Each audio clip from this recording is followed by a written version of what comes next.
사랑하는 여러분, 오늘 복되고 기쁜 주일입니다. 비록 우리가 가정에서 예배를 드리지만 그 어느 때보다도 정성스럽고 그리고 깊은 사모함으로 주님 앞에 나아갑시다. 기도합니다. 만군의 여호와여, 주의 장막이 어찌 그리 사랑스러운지요.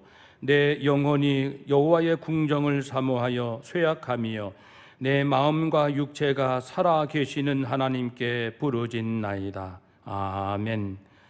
생명의 하나님, 저희들을 구원하여 주시고 날마다 말씀과 성령이 충만하여 날마다 새 생명, 새 기쁨으로 살게 하심을 감사드리며 이제도 드리는 예배를 통하여 하나님께는 영광이요 저에게는 한없는 은혜와 위로와 평안이 되게 하여 주시옵소서.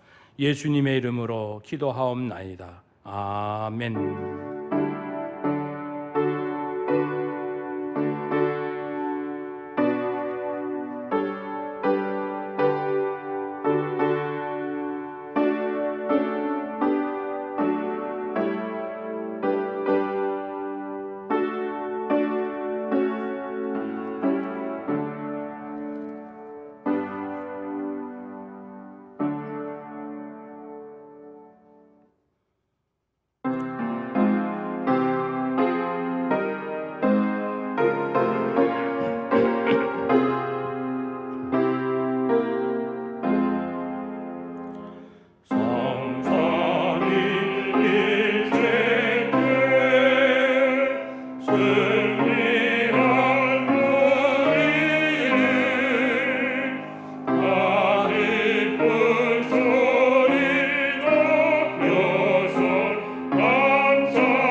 이제는 하나님께 감사와 참의 기도를 드립시다.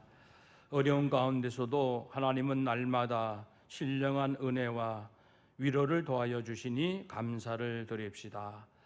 또한 어려울수록 성도는 세상의 빛이요 소금이니 우리는 거룩한 사명이 있습니다. 나는 과연 가정, 교회, 학교, 직장, 사회에서 주의 빛으로서의 사명을 잘 감당하고 있는지 살피며 부족함이 깨달아진다면 이 시간 진심으로 참회 다 같이 기도합니다. 하나님,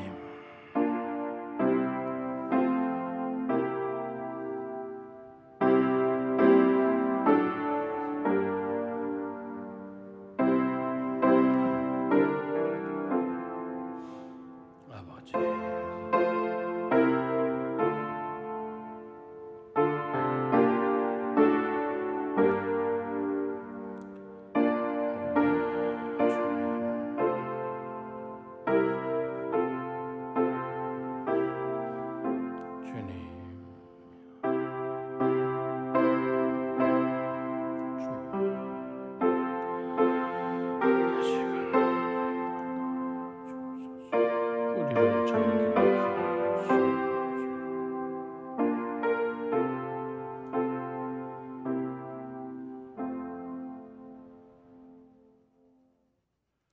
하나님은 우리의 진실됨을 보시고 은혜를 더하실 것입니다.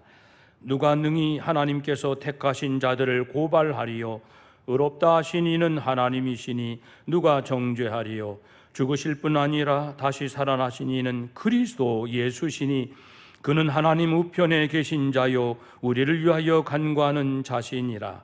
그러므로 그리스도 예수 안에 있는 자에게는 결코 정죄함이 없느니라. 아멘. 우리의 신앙을 고백합시다. 나는 전능하신 아버지 하나님 천지의 창조주를 믿습니다. 나는 그의 유일하신 아들 우리 주 예수 그리스도를 믿습니다. 그는 성령으로 잉태되어 동정녀 마리에게서 나시고 본디오 빌라도에게 고난을 받아 십자가에 못 박혀 죽으시고 장사된 지 사흘 만에 죽은 자 가운데서 다시 살아나셨으며 하늘에 오르시어 전능하신 아버지 하나님 우편에 앉아 계시다가 거기로부터 살아있는 자와 죽은 자를 심판하러 오십니다. 나는 성령을 믿으며 거룩한 공교회와 성도의 교제와 죄를 용서받는 것과 몸의 부활과 영생을 믿습니다. 아멘. 성시교동문 13번입니다.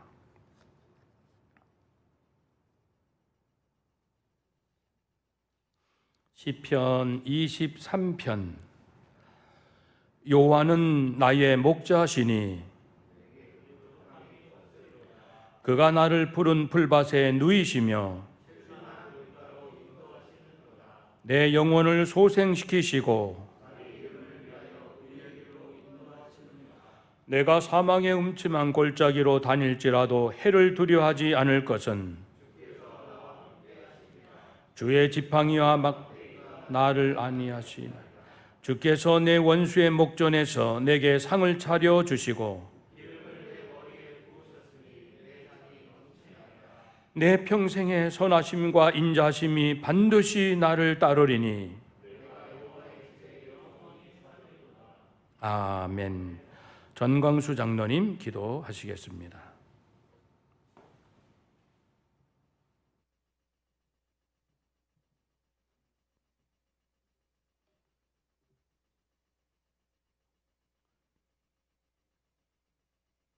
거룩하신 하나님 아버지, 지난 일주일 광야 같은 세상에 놓인 저희들을 은혜의 울타리 안에서 지켜주시고 복된 주일 하나님과 더 깊은 만남을 통해 회복케 하시고 세상에 맞서 이길 강한 힘을 주시어 항상 기뻐 감사하는 삶이 되게 하신 하나님 아버지 감사합니다.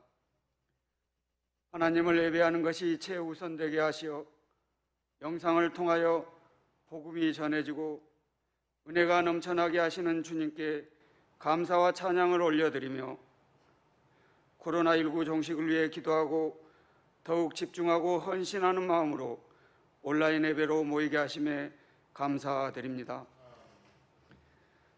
권능의 하나님 아버지, 교회를 통해 하나님의 영광을 드러내고 영원한 길이요 진리이신 예수님을 붙잡고 따라가는 삶이 되길 저희들에게 원하셨음에도 불구하고 정치와 왜곡된 이데올로기에 사로잡힌 일부 세력들에 의해 교회가 몰상식하고 비이성적인 집단으로 오해받게 되어 교인들마저도 교회는 소망이 없다고 생각하며 흔들리고 있습니다.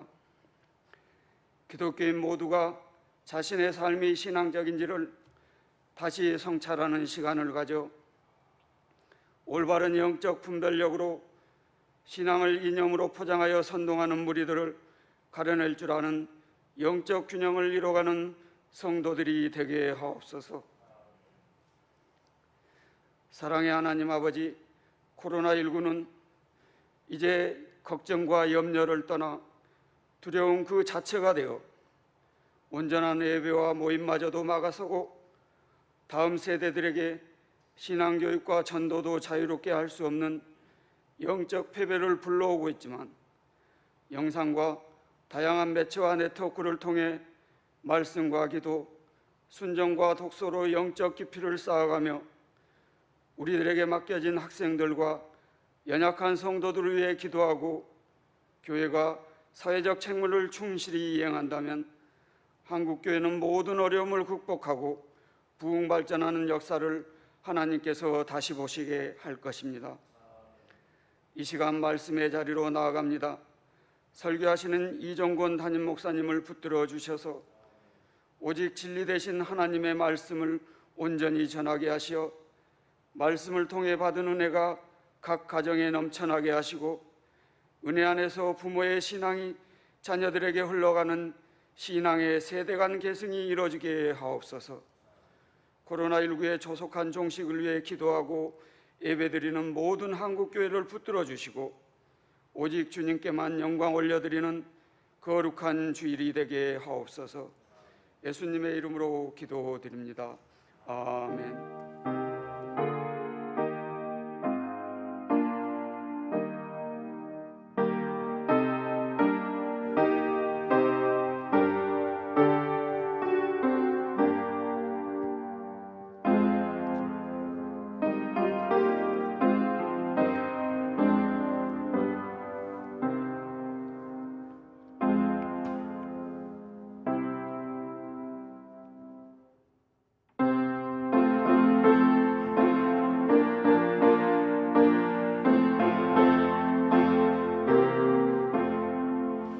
전지에 있는 이름 중 빛나고 높은 이름, 전하시기 전 지으신 그 주의 이름 예수. 그 앞에 내가 엎드려 그 이름 찬송하는 내 귀에 들린 말씀 중 귀하신 이름 예수.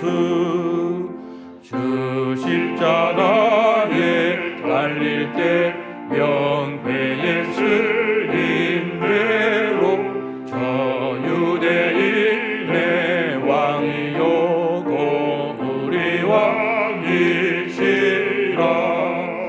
그 앞에 내가 엎드려 그 이름 찬송함을 내 귀에 들린 말씀 중 귀하신 이름 예수. 지금도 살아계셔서 언제나 하시는 일, 나 같은 죄인 부르사 참 소망 주시도다. 저 앞에 내가 엎드려 그 이름 찬송함을 내 귀에 들린 말씀 중 귀하신 이름 예수. 주 예수께서 영원히 어제나 오늘이나 그 이름으로 우리에게 참 복을 내리신다. 저 앞에 내가 엎드려 그 이름 찬송함을 내 귀에 들린 말씀 중 귀하신 이름 예수.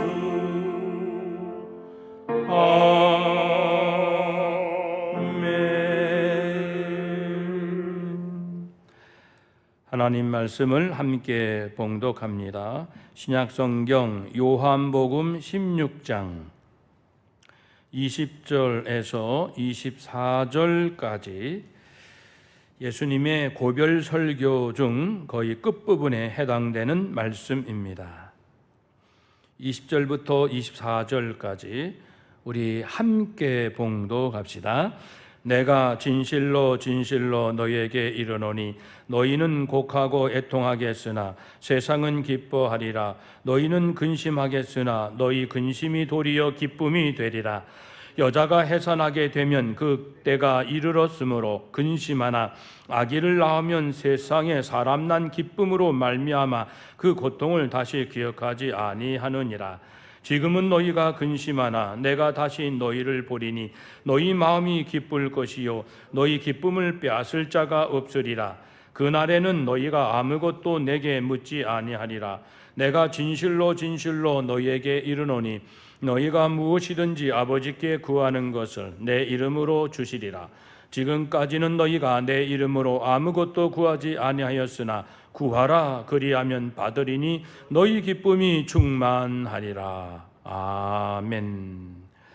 정경 집사님, 하나님은 실수하지 않으신다네. 하나님께 찬양을 드리겠습니다.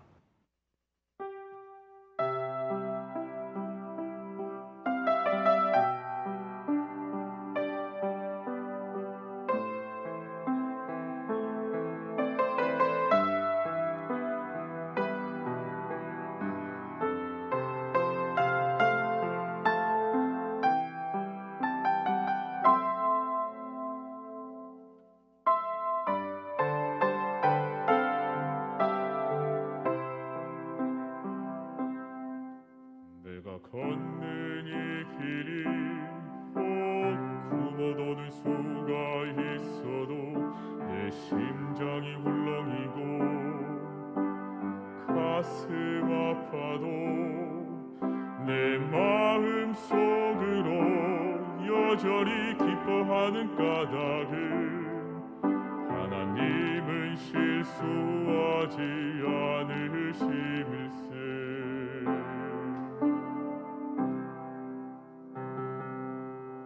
내가 세운 계획이 혹 빗나갈지 모르며 나의 희망이 덧없이 쓰러질 수 있지만 나 여전히 인도하시는 주님을 신뢰하는 까닭은 주께서 내가 가야 할 길을 잘 아심일세.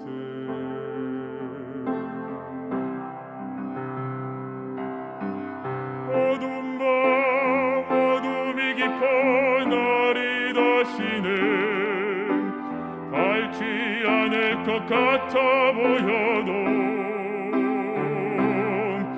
내 신앙 부여잡고 주님께 모든 것 맡기리니 하나님을 내가 믿음일세.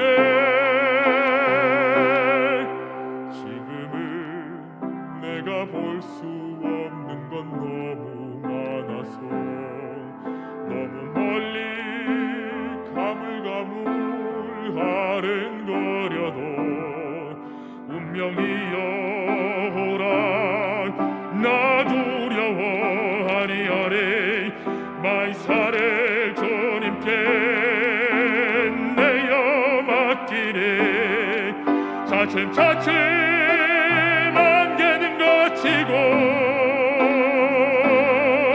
하나님 지으신 빛이 뚜렷이 보이리라.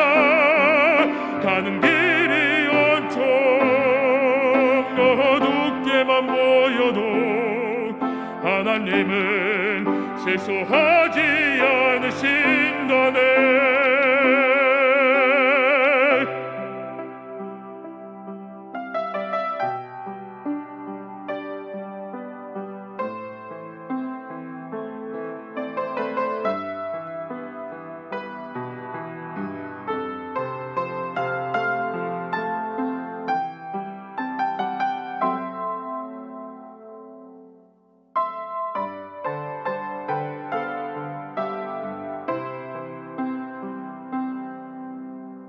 어두운 밤 어둠이 깊어 날이 다시는 밝지 않을 것 같아 보여도 내 신앙 부여잡고 주님께 모든 것 맡기리니 하나님을 내가 믿음일세.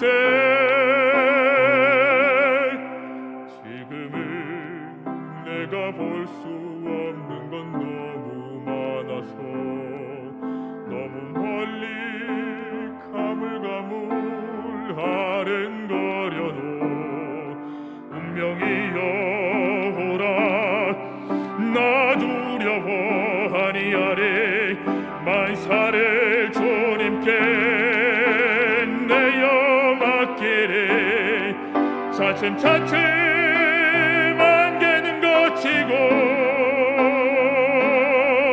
하나님 지으신 빛이 뚜렷이 보이리라.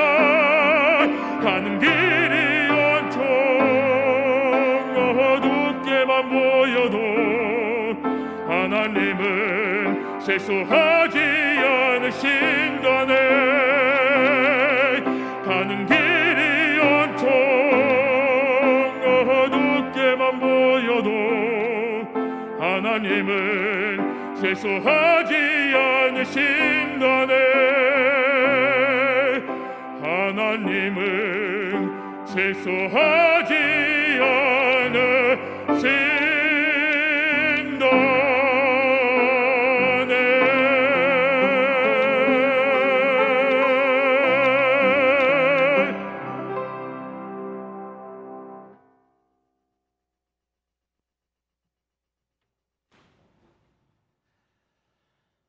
사랑하는 여러분, 누구나 인생에 중대한 순간이 있을 겁니다. 학생들에게는 아마도 수능 시험일이 되겠고, 임산부에게는 출산일이 되겠지요. 선거의 후보자에게는 선거 투표일이 될 것입니다. 우리 예수님에게는 어느 순간이 가장 떨리고 중요한 순간일까요?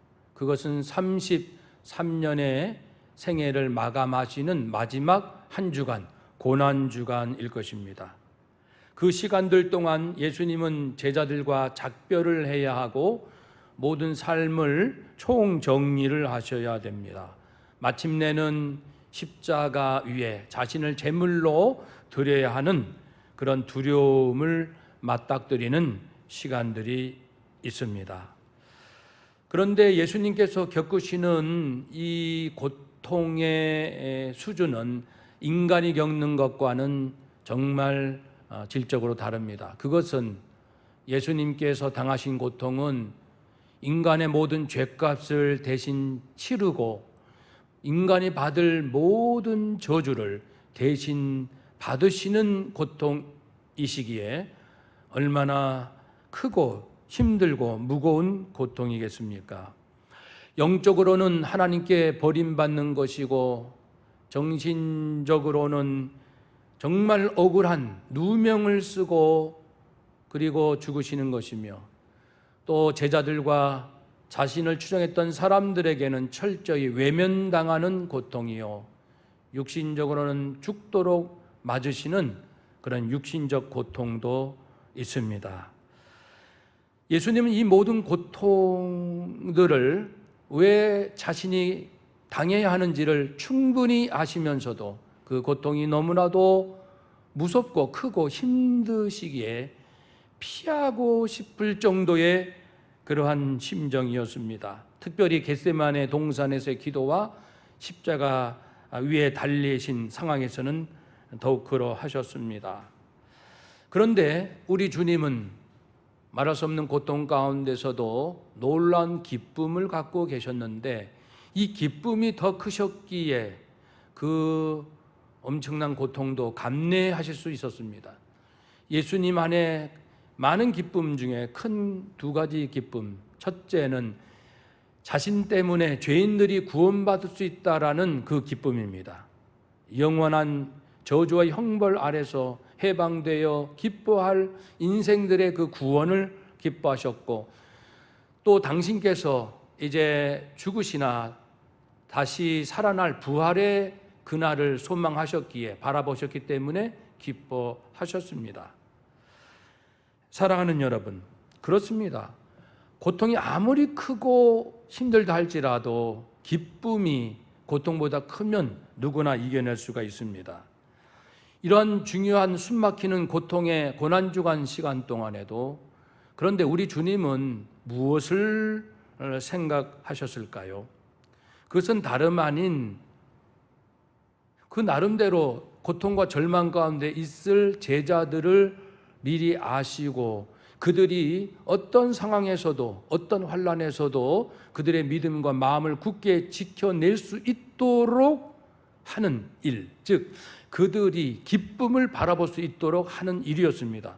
그래서 고난주간 마지막 고별 설교, 요한복음 13, 14, 15, 16장과 마지막 드리는 17장의 기도를 통하여 예수님은 무엇보다도 제자들에게 너희들 안에 놀란 기쁨이 있단다, 기쁨을 너희들이 알 수 있단다, 누릴 수 있단다, 경험할 수 있다라는 사실을 반복해서 강조하셨습니다. 제자들이 겪을 고통은 무엇일까요? 그것은 철석같이 의지했던 주님이 떠나가심으로 겪는 고통입니다. 한 6가지가 됩니다. 먼저는 주님 떠나시면 이제는 따를 그 주님이 없기에 이미 이전에 직업을 버리고 따랐는데 이제는 무슨 일을 해야 할 것인가, 그 고통입니다. 할 일이 없어졌다는 것이죠. 그동안은 주님 덕분에 먹고 마시고 잠자는 이 경제적인 문제, 물질의 문제를 해결해 왔었는데 주님 떠나시면 이제 무엇을 먹고 어떻게 살 것인가, 이 물질의 문제에 어려움이 있습니다. 또한 이전에는 주님 공동체라는 이 공동체에 소속된 소속감이 있었는데 주인 대신 주님이 사라지시면 이제는 이 내가 속한 공동체가 해체될 것 아니겠습니까? 소속감의 위기가 옵니다. 또 지금까지는 주님만 잘 따라가면은 뭔가 멋진 보상이 있을 거라는 그런 기대감, 희망을 가지고 여기까지 참고 왔는데 주님이 사라지시면 내가 무엇에, 누구로부터 어떤 보상을 받아야 하는지, 아니 지금까지 내가 잘못 주님을 따라온 것은 아닌지 그런 허탈감, 허무함마저도 있을 것입니다. 또한 지금까지 주님을 따라다니면서 경험한 바로는 예수님이야말로 하늘에서 오신 분이시고 그 복음은 뛰어난 말씀이셨고 그분이 행하신 모든 기적과 능력은 이 세상 그 누구도 흉내낼 수 없는 것이었기 때문에 예수님을 자랑할 만했고 자신들이 예수님의 제자라는 이 높고 높은 자존감과 명예심이 있었는데 주님이 떠나신다면 이제는 세상 사람들로부터 조롱거리, 조롱받을 일만 남았으니 이 자존감, 무너지는 자존감을 어찌하면 좋겠습니까? 마지막으로 주님 생전에도 그 위대하신 주님도 바리새파 서기관들에게 공격당하고 죽임을 당할 위험을, 핍박을 당하셨는데 우리 주님 떠나시면은 저들이 지금도 살아있는 권력을 가지고 우리를 주님 사라진, 주님 없어진 바로 제자들인 우리를 얼마나 만만하게 보고 위협하고 핍박할 것인가, 이 생각하게 되면 말할 수 없는 고통이 밀려옵니다. 이러한 최소한의 6가지 고통이 제자들이 겪을 고통이고 주님은 그걸 다 아셨습니다. 우리도 자녀를 키우다 보면은 자녀들이 살아갈 때에 어떤 고통을 당할 것이라는 것을 대략 짐작합니다. 왜냐하면 우리도 살아왔기 때문에. 자녀들의 유치부, 그리고 아동부, 중고등부, 그리고 청년, 그리고 그 이후에 살아가는 그 모든 순간순간 어떤 어려움들이 올 것인지 우리는 예측하면서 자녀들을 바라볼 때 내심 걱정되는 건 사실입니다. 마음이 힘든 건 사실이에요. 우리 아이들, 아들, 딸들이 잘 이겨낼 수 있을까? 몸과 마음을 그리고 믿음을 지킬 수 있을까? 그 어려움을 극복할 수 있을까? 어려움 가운데 더 성장할 수 있을까? 그러한 걱정으로 기도도 하고 여러 가지 좋은 말도 해주고 격려도 합니다. 우리 예수님도 마찬가지시죠. 이런 말할 수 없는 고통 가운데 있을 제자들을 어떻게 하면 저들을 지켜줄 수 있을까? 예수님은 떠나시는 것이 분명한데 그래서 예수님은 그들 마음속에 기쁨을 주기 원하셨습니다. 기쁨을 알도록 하기를 원하셨습니다. 만약 저들이 진정한 기쁨을 얻지 못하면은 여러 가지 핍박과 환경의 어려움 속에서 그들은 좌절하고 절망하기 쉬울 겁니다. 사랑하는 여러분, 그래서 예수님은 자신도 고통스러운 시간들이지만 죽을 것만 같은 힘든 시간 중에서도 그래도 여전히 제자들을 생각하고 제자들을 염려하고 제자들이 어떻게 하면은 이 고난을 이겨낼 수 있을까 생각하면서 기쁨의 말씀을 전하십니다. 기쁨은 4+4입니다. 제자들이 어떻게 함으로써 얻을 기쁨 4가지. 예수님께서 중보기도해 주심으로 그들에게 주어질 기쁨 4가지, 이 4+4의 기쁨을 고별 설교 중에서 하십니다. 먼저 14장 28절에 보면 예수님께서 제자들에게 말씀하시죠. 내가 하나님께 아버지께 갔다가 너에게 온다라는 말을 내가 했지 않느냐? 너희가 들었지? 너희가 나를 정말 사랑한다면 내가 아버지께로 간다. 내가 아버지께로 올라간다. 이 땅을 정리하고 아버지께로 다시 간다라는 것을 너희가 기뻐할 것이다. 너희들이 누릴 기쁨은 내가 너희들과 작별하여 아버지께로 돌아간다. 이 사실이 너희에게 기쁨이 되어야 한다. 이것을 깨달음으로 기뻐해야 한다. 예수님께서 아버지께로 올라간다는 것은 2가지 의미가 있습니다. 창세 이전에 영원전부터 아버지와 함께 누렸던 그 영광을 이제 다시 회복하여 누리신다는 것이니 제자들이 박수치고 크게 기뻐해야 할 것이죠. 이 땅에서는 자기들이 볼 때에도 우리 예수님이 좋은 일만 하시고 좋은 말씀만 하셔도 그렇게 욕을 얻어 잡수시고 비난받으시고 모욕과 여러 가지 핍박을 당하신 걸 보았잖아요. 그런데 예수님이, 우리 주님이 영광을 회복한다는 그 사실을 깨달아 알면은 박수치며 기뻐할 수 있을 것이라는 것입니다. 또한 예수님께서 아버지께로 돌아감으로 대신 성령님이 내려오셔서, 예수님은 이 땅에 우리가 항상 예수님과 같이 시공간에 함께 있어야만 같이 있는 것이지만 이제 성령님이 오시면 우리 제자들 성도들이 시공간에 언제 어디서 다 흩어져 있다 할지라도 성령님이 모두를 지켜주신다는 이 사실을 깨닫게 되면 기뻐하지 않겠습니까? 깨달으면 기뻐하리라. 깨달을 때 기뻐합니다. 예수님이 우리를 떠나 아버지께로 간다는 이 영적 사실을 깨달을 때 기쁨이 온다는 것이죠. 우리도 이 상황에서 깨달아야 합니다. 성령님이 우리와 함께 계신 것이 바로 우리가 승리할 수 있다는 것을 깨달을 때 기뻐할 수 있습니다. 또한 2번째 15장 9절에서 12절 이하에 보면 예수님은 말씀하셨습니다. 내가 너희를 사랑한 그 사랑으로 서로 사랑하라. 그러면 너희가 내 사랑 안에 거하리라. 더 충만히 거한다는 뜻이고 내 기쁨이 너희에게 부어질 것이다. 너희가 인간의 사랑이 아닌 십자가 사랑, 내가 너에게 준 이 사랑으로 남편 사랑하고 아내 사랑하고 부모, 자녀, 형제 사랑하고 성도 사랑할 줄 안다면은 그 사랑으로 하나님과 나는 내 안에 있는 기쁨을 너희가 동일하게 누릴 수 있을 것이다. 그러니 인간 사랑 말고 십자가 사랑, 예수 사랑으로 너희가 서로 사랑하라. 놀라운 기쁨을 누리게 될 것이다. 세 번째로 오늘 본문 말씀에 있는 것처럼 너희들이 내가 다시 오는 것을 보면 기쁠 것이다.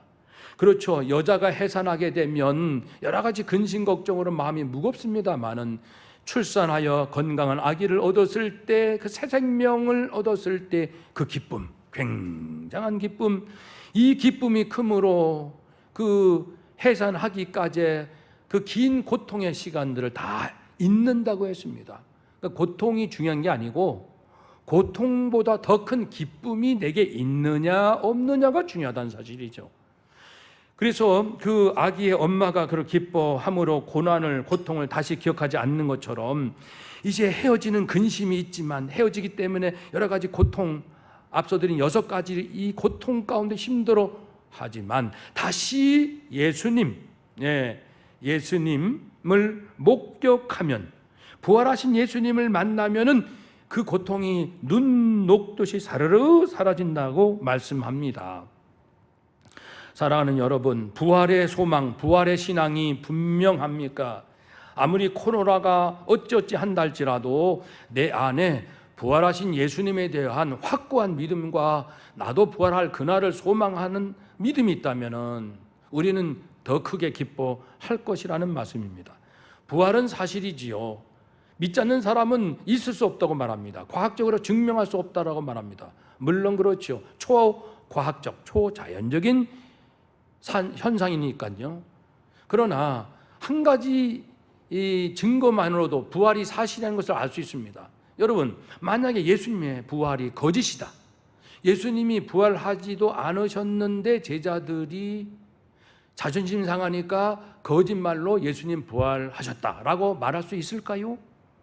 몇 사람 앞에서는 얘기할 수 있을지 모릅니다. 그러나 예수가 부활하였다라는 이야기를 하면 죽이겠다라는 생명의 위협을 받는 가운데서도 거짓이라면 그것을 끝까지 고집하기 위하여 스스로 죽음의 자리로 내려갈 사람이 있겠습니까?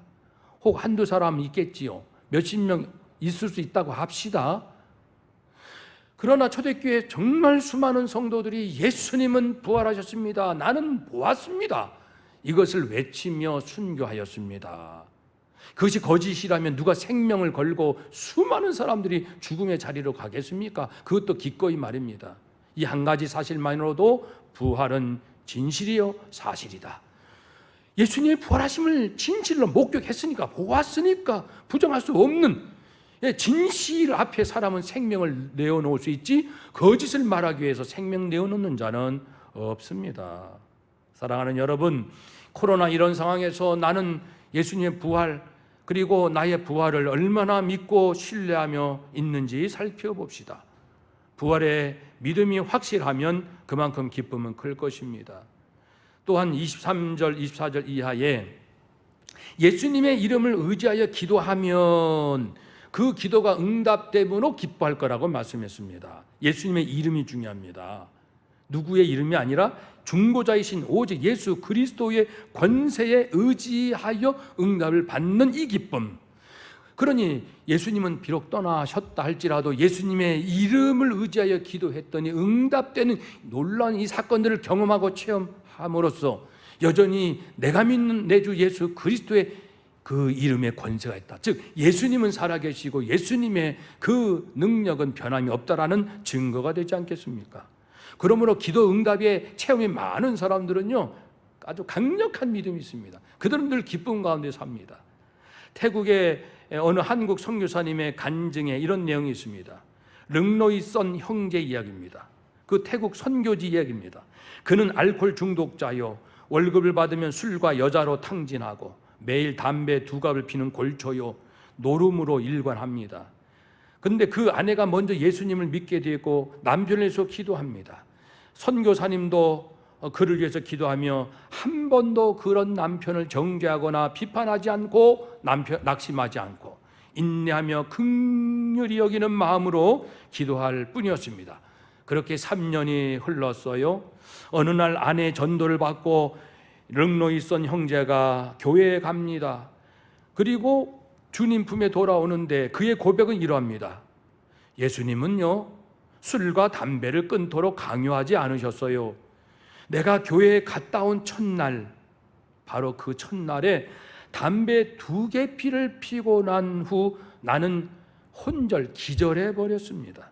골초였던 제가 말입니다. 그 후에 담배를 피고 싶다는 생각이 없어졌고 술도 싫어졌습니다. 이제는 월급을 아내에게 꼬박꼬박 갖다 줍니다. 예수님 만난 뒤로는 신기하게도 불안한 마음이 사라졌습니다. 정말 신기하죠? 그렇습니다. 그 릉로이선 형제는 이제 주일마다 즐겁게 차량 봉사를 하면서 또 좋은 일도 챙겼다고 합니다. 그의 이복 형이 부친의 유산을 한 푼도 그에게 주고 싶지 않았어요. 그런데 동생이 세 사람이 되었다면서 8,000평의 유산을 릉로이선 앞으로 등기 이전까지 해줬다라고 신앙 고백을 한 것을 한국 선교사님이 대신 전달해 주었습니다. 그렇습니다. 이 기도 응답 3년 끝에 변화된 남편을 본 아내는 얼마나 그 기쁨이 충만했을까요? 그 가정이 막 살아나는 거 아닙니까? 죽을 가정이 살아난 것입니다. 그런데요, 이렇게 얘기한 분 들으면 저는 정말 생각이 많아집니다. 어떤 고백이냐면, 저는 제가 드린 모든 기도가 응답되었습니다. 이렇게 말하기 쉽지 않지요. 한두 가지가 아니고 제가 드린 모든 기도가 응답되었습니다라고 말하는 두 분을 최소한 꼽을 수가 있는데요. 한 분은 5만 번 기도 응답을 받았다고 하는 누구죠? 조지 뮬러. 또 한 분은 잔느 규영 부인입니다. 근데 이렇게 고백하는 두 분의 공통점이 있어요. 뭐냐면은 그들의 기도 내용은 자신을 위한 것은 아니라는 겁니다. 죽어가는, 연약한, 배고픈 그러한 영육으로 곤비하고 어려움 가운데 있는 그들을 돕기 위해서 하나님 먹을 것을 주세요, 그들을 위하여 하나님 좀 도와주세요 라는 기도를 했다는 것이죠. 물론 나를 위한 기도도 해야 됩니다만은 이렇게 어려운 이웃을 위한 기도는 엄청난 능력이 있다는 겁니다. 그렇다면 우리는 중요한 것을 깨달을 수 있습니다. 어려운 사람들 위하여 기도를 우리는 사실 얼마나 했을까요? 얼마나 많이 했겠습니까? 내 인생의 기도 시간은 얼마나 됐고 그 기도 시간 동안에 정말 힘들고 어려운 사람을 위하여 눈물로 기도한 시간이 과연 얼마나 되었는지 살펴봅시다. 내가 간신히 나만 먹고 살고 남에게 피해 입히지 않고 남에게 꾸지 않고 그저 내 인생을 평안하게 살았다, 이 정도로 우리가 만족해야 할까요? 그리스도 이름에 권세가 있는데요. 그러면 우리는 기도를 바꿔야 합니다. 하나님, 이제 제 주변에 있는 모든 사람들, 어려운 우리 친척 중에 먹고 살기 어려운 일가 친척이 있다면 제가 다 먹여 살리겠습니다. 제가 좀 물질로 돕겠습니다. 하나님, 그들을 도울 수 있는 물질을 주십시오 라고 기도하면 어떨까요? 우리 아들 딸들에게 얘야, 너뿐 아니라 너로 인하여 네 주변의 친구들이 다 먹고 살 수 있는 그러한 나눠주는 자가 되어라 라고 어릴 적부터 가르쳐 준다면 그 아이는 큰 꿈을 가지고 기도하지 않겠습니까? 그렇습니다. 이제는 이왕이면 우리가 단 한 번 사는 인생, 이왕이면 우리 인생, 이왕이면 우리 교회가 어려운 이웃을 위하여 선교와 구제 봉사를 위하여 더 많은 헌금으로 더 많은 물질로 사람들에게 나눠줄 수 있는 그러한 교회가 되는 아름다운 꿈을 가지고 살아갑시다. 반드시 그 아름다운 기도에 하나님께서 응답해 줄 줄로 믿습니다. 이처럼 예수님의 그 하늘로 올라가심의 이유를 깨닫고 우리가 서로 그리스도의 사랑으로 사랑하고 주님의 부활에 대한 신앙을 가지고 열심히 기도함으로 응답의 기쁨이 있다면 어떤 고통도 능히 이겨낼 수 있다는 겁니다. 그리고 예수님은 또한 17장에서 기도하시면서 하나님, 제가요 이런 기도를 드리는데 이 기도를 드리는 것은 내 안에 있는 기쁨이 제자들에게도 있기를 원함입니다 라고 말씀하셨어요. 그 17장 13절 이전의 내용 드렸던 기도는 4가지였는데 그것은 예수님이 그 안에 자신의 기쁨이 있다는 의미이기도 합니다. 무엇보다 먼저 아버지께서 나를 영화롭게 하고 내가 아버지께를 영화롭게 하는 아버지의 영광과 나의 영광으로 인하여 기쁜 이 기쁨이 제자들에게도 임하게 해주세요. 그렇다는 것은 우리들이 예수님의 영광을 경험할 수 있다는 겁니다. 하나님의 영광을 경험할 수 있다는 겁니다. 마치 스데반 집사님이 성령 충만하여 돌에 맞아 죽는 순간에 영안이 열려서 하늘을 보니까 하나님의 영광과 및 하나님 보좌 우편에 예수님이 서 계신 것을 보았잖아요. 그러면 스데반은 얼마나 기쁠까요? 예수님을 봤잖아요. 예수님의 영광을 보고 하나님의 영광을 보면 기뻐요. 너무너무 기쁘니까 자기를 향하여 돌을 던지는 자들을 용서할 정도로 기뻤어요. 그들을 용서할 정도로, 그리고 그 돌에 맞는 고통을 이겨낼 정도로 기뻤습니다. 하나님의 예수님의 영광을 우리도 지금도 볼 수 있을 줄로 믿고 간구합시다. 또한 예수님께서는 하나님께로부터 제가 모든 권세를 받았음을 기도하면서 이 기쁨이 제자들에게도 이어지기를 원했습니다. 그러니까 우리들도 예수님의 권세를 누릴 수 있다는 겁니다. 예수님의 이름으로 기도하는 것처럼 말입니다. 그래서 마가복음 16장 17절 18절에서는 믿는 자들에게 이런 표적이 따른다. 그들이 예수의 이름으로 기도하면 귀신을 쫓아낸다, 새 방언을 말한다, 뱀을 집어 올리며 무슨 독을 마실지라도 해를 받지 않는다, 병든 사람에게 손을 얹은 적 나으리라. 권세. 물론 우리가 독을 일부러 마시는 건 하나님의 섭리에 어긋납니다. 하나님을 시험하는 거예요.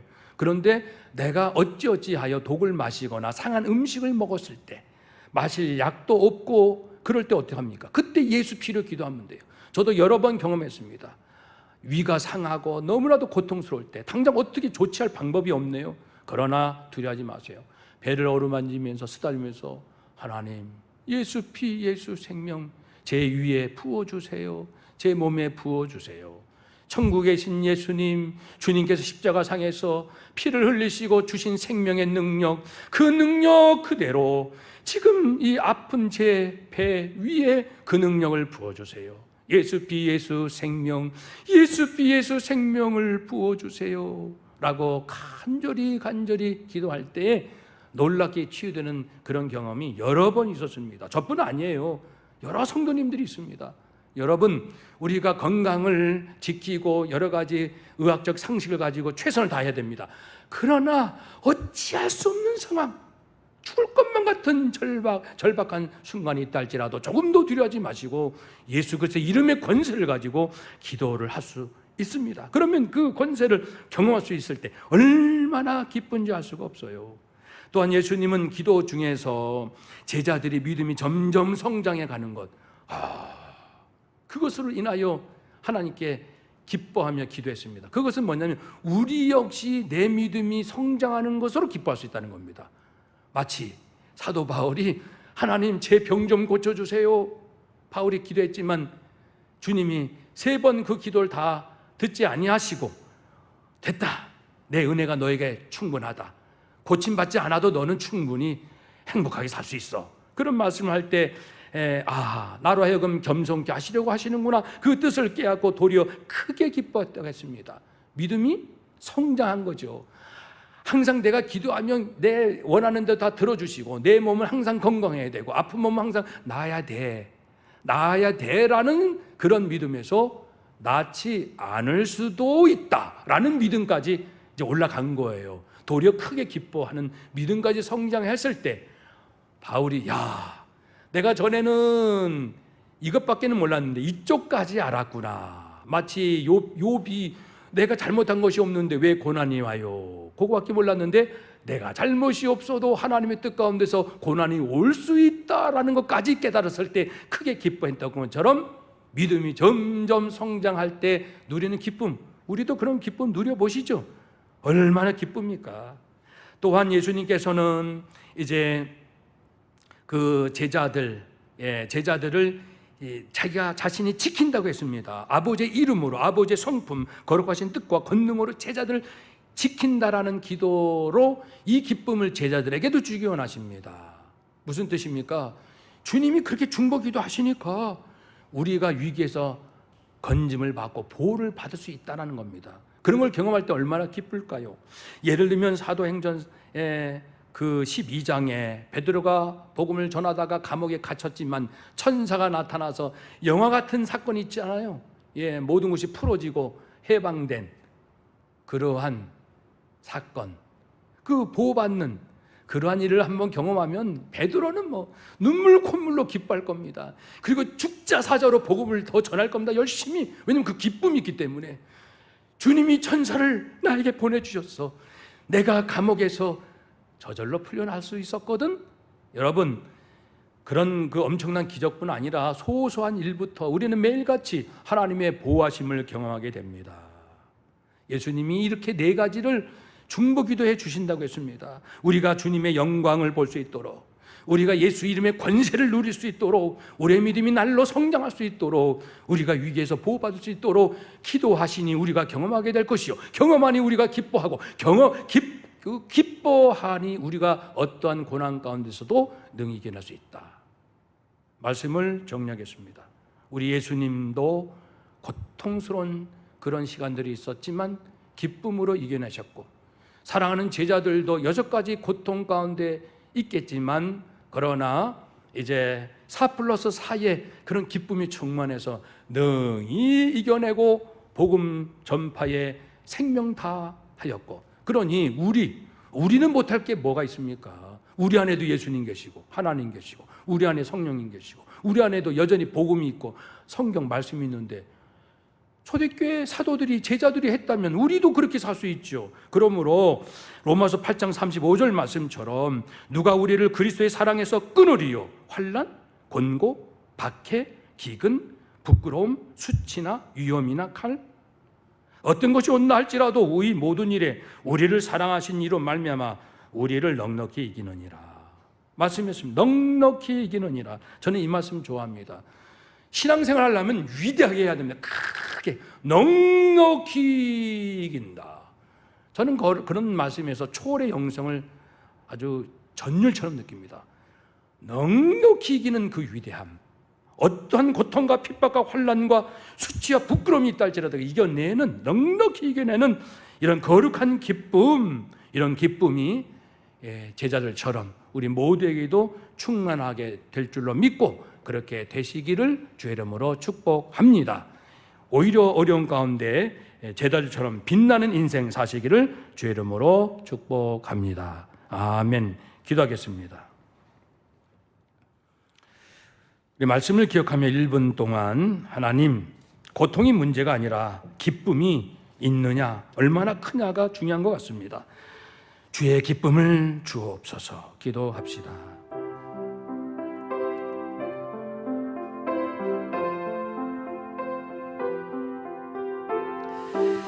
하나님, 오 하나님,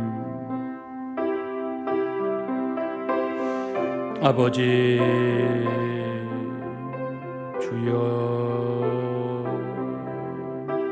주님 감사합니다. 믿습니다. 도와주시옵소서. 예수 기쁨, 내 기쁨, 예수 권세, 내 권세. 아멘, 아멘, 아멘. 그리 살게 하여 주시옵소서. 주여, 주여.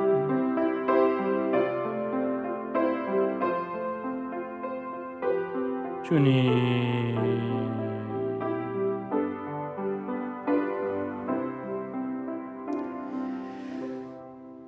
하나님, 예수 권세 내 권세, 예수 기쁨 내 기쁨, 예수 사랑 내 사랑, 주님과 동행하며 위대한 인생 살게 하여 주시옵고, 이렇게 좋은 신앙생활, 믿지 않는 우리 가족, 친척들 모두 구원받게 하여 주셔서 그들도 이 기쁨을 누리고 코로나 어려운 가운데서도 더 놀라운 일을 계획하며 진행하며 이루게 하여 주옵소서. 예수님의 이름으로 기도하옵나이다. 아멘. 찬송합시다.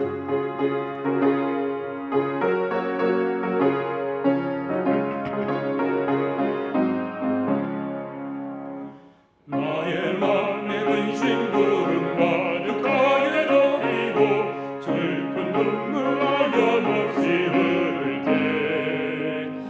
인자하고 부드러운 음성으로 부르사 나를 위로할 리 누가 있을까. 주 예수, 주 예수, 주 예수밖에 누가 있으랴. 슬퍼 낙심될 때에 내 친구 되시는 구주 예수밖에 다시 없구나. 무거운 짐들에 지고 인생길을 가는 자, 힘이 없어 쓰러지려 할 때에 능력 있는 팔을 펴서 나의 손을 붙들어 나를 구원해 줄 리가 있을까. 주 예수, 주 예수, 주 예수밖에 누가 있으랴.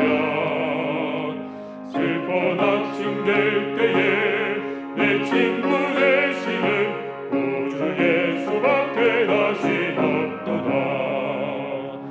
지은 죄를 돌아보니 부끄럽고 괴로워 자나깨나 맘에 평안 없을 때 주한테 용납하사 봄에 하나 주시고 깨끗하게 하실 리가 누굴까.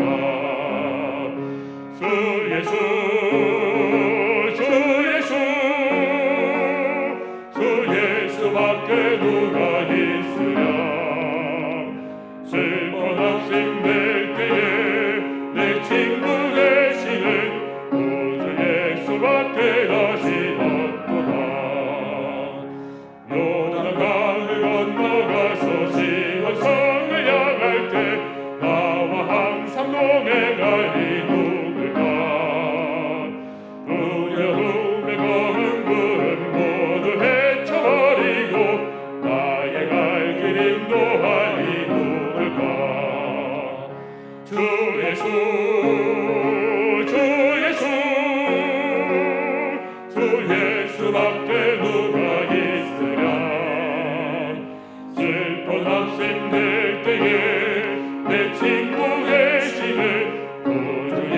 수밖에 다시 없도다. 아멘. 기도합니다. 하나님, 이 시간 예물을 드렸습니다.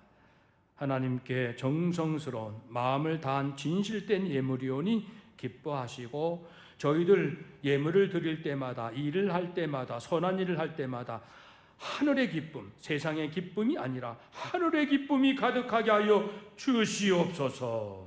그리하여 이 세상에 주어진 어떠한 사명도 능히 감당할 수 있는 위대한 성도의 삶이 되게 하여 주시옵소서. 드릴 때도 기쁘고 일할 때도 기쁘고, 아버지여, 모든 것이 감사되게 하여 주옵소서. 특별히 코로나 상황으로 여러 가지 직장과 물질과 건강과 인간관계와 여러 가지 일로 고통 가운데 성도들이 있을 줄 압니다. 그런 성도님 가정, 아버지여, 하나님께서 돌보시사 다시금 예수 기쁨으로 회복되어 능히 아버지 고난을 이기고 주어진 기쁨의 사명 감당케 하여 주시옵소서. 아버지, 전하 유복이 되게 하시고 합력하여 선이 되게 하여 주옵소서. 이 나라 이 민족도 합력하여 주의 선함이 되게 하여 주시옵소서. 그리 될 줄로 믿사옵고 예수님의 이름으로 봉헌의 기도를 드리옵나이다. 아멘. 네, 교회 소식 전해드리겠습니다. 2주 전 말씀드리기를 9월 2일 이번 주 수요일까지 우리 온라인 예배로 드린다 했는데, 다시 9월 6일까지 2.5단계 시행한다고 우리 보건당국, 방역당국에서 알려주었습니다. 그리하여 우리가 다음 주일까지는 지금처럼 온라인 예배만 드리고요, 주중 모임도 없다는 것을 기억하시고, 다음 주일 이후의 상황은 또 그때 상황을 보고 당회에서 결정하여 알려드리도록 하겠습니다. 네, 헌금 예물은 우리 계좌번호 통하여 송금하시면 되겠고요. 그 안에 헌금 내역도 이렇게 표시해 주시면 더 감사하겠습니다. 우리 목회자는 정상 근무합니다. 교회 업무가 있어서 오시는 분은 관리 집사님이나 목회자에 전화하시면 현관문을 열어드리도록 하겠습니다. 결혼 소식입니다. 이미 6개월 전에 한번 연기해서 9월이 되어서 참 또 걱정이지만, 우리 임순희 권사님 장남 우리 이영호 군의 결혼이 9월 5일 토요일, 이번 주 토요일 오후 3시에 있습니다. 우리 노량진에 있는 CTS 건물 아시죠? 그 기독교 방송 건물 2층에서 드리고, 교회에서는 40분 전 2시 20분에 출발하겠습니다. 특별한 상황이라 예식장 측에서도 2개 층을 사용하여 1개 층에 50명씩만 거리 두기를 확실히 하고, 또 식사도 하지 않고 답례품으로 하기로 결정이 되었다고 합니다. 네, 어려운 가운데 우리 임순혜 권사님 가정 또 얼마나 마음고생이 많으시겠습니까? 여러분 따뜻하게 위로와 격려해 주시고 축복해 주시기 바랍니다. 우리 박수로 축복합시다. 사랑합니다. 축복합니다. 이번 주 토요일 오후 2시 20분 교회 출발입니다. 네, 온가족 성경쓰기 요한복음 쓰신 분들 계속해서 사무실로 제출해주고 계십니다. 보내주시고요. 수험생 우리 시간이 얼마 남지 않았습니다. 예수님의 사랑과 기쁨으로 충만하여 마지막까지 분발합시다. 금주간 기도 제목 함께 읽겠습니다. 예수님의 생애에서 기쁨의 이유와 고통의 이유가 무엇인지를 살피게 하소서. 성도 역시 주님의 기쁨과 고통에 동참하게 하소서. 자신의 고통스러운 현실에서도 성도의 기쁨을 생각하신 예수 그리스도를 묵상하게 하소서. 주의 사랑에 눈뜨게 하소서. 아멘. 오늘 말씀 기억하며 서로 인사합시다. 예수 사랑으로 충분합니다. 나부터 예수 사랑으로 사랑합시다. 아멘. 기도하겠습니다. 이제는 아무리 지옥 같은 현실일지라도 천국의 기쁨으로 살 수 있다라고 말씀하신 우리 주 예수 그리스도의 은혜와 아버지의 놀라우신 사랑하심과 성령의 충만 교통 인도하심이 하나님 땅에 살지만 그러나 하늘 백성으로 살게 하옵소서. 다짐하고 소원하는 모든 주의 자녀들 가정 일터 위에 이 나라 민족 전 세계 모든 성도들 위해 이제로부터 영원토록 함께 하옵시기를 간절히 축원하옵나이다. 아멘.